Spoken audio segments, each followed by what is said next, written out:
एक सेठ बस से उतरे। उनके पास कुछ सामान था। आसपास नजर दौड़ाई तो उन्हें एक मजदूर दिखाई दिया। सेठ ने आवाज देकर उसे बुलाकर कहा, अमुक स्थान तक इस सामान को ले जाने के कितने पैसे लोगे? आपकी मर्जी, जो देना हो दे देना, लेकिन मेरी शर्त है कि जब मैं सामान लेकर चलूं तो रास्ते में या तो मेरी सुनना या आप सुनाना।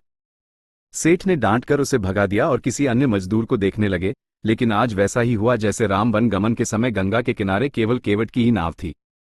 मजबूरी में सेठ ने उसी मजदूर को बुलाया। मजदूर दौड़कर आया और बोला, मेरी शर्त आपको मंजूर है? सेठ ने स्वार्थ के कारण हां कर दी। सेठ का मकान लगभग 500 मीटर की दूरी पर था।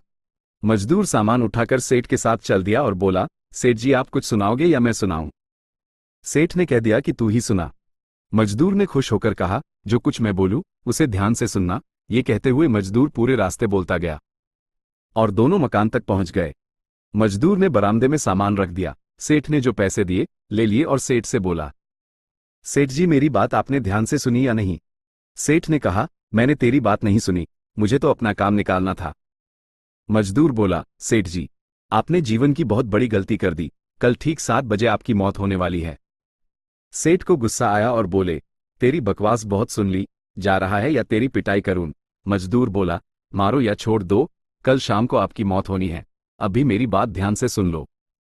अब सेठ थोड़ा गंभीर हुआ और बोला, सभी को मरना है, अगर मेरी मौत कल शाम होनी है तो होगी, इसमें मैं क्या कर सकता हूं?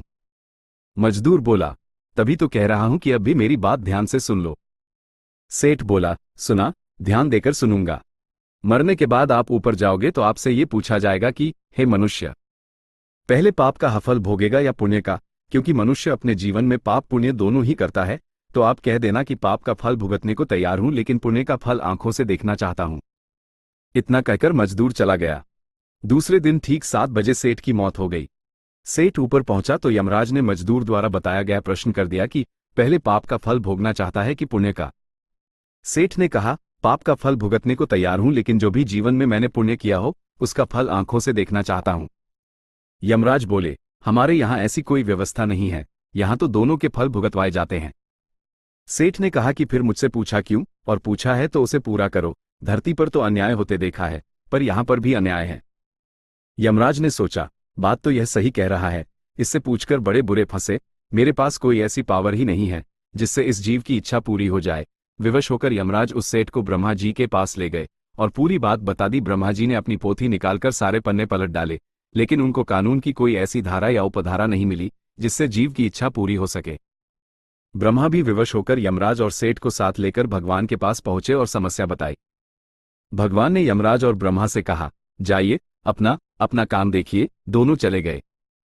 भगवान ने सेठ से कहा, अब बोलो, तुम क्या कहना चाहते हो? सेठ बोला, अजी साहब, मैं तो शुरू से एक ही बात कह रहा हूं कि पाप का फल भुगतने को तैयार हूं, लेकिन पुण्य का फल आंखों से देखना चाहता हूं। भगवान बोले, धन्य है वो सद्गुरु मजदूर जो तेरे अंतिम समय में भी तेरा कल्याण कर गया। अरे मूर्ख, उसके बताए उपाय के कारण तू मेरे सामने खड़ा है। अपनी आंखों से इससे और बड़ा पुण्य का फल क्या देखना चाहता है? मेरे दर्शन से तेरे सभी पाप भस्मीभूत हो गए। इसीलिए बचपन से हमको सिखाया जाता है कि गुरुजनों की बात ध्यान से सुननी चाहिए। पता नहीं कौन सी बात जीवन में कब काम आ जाए।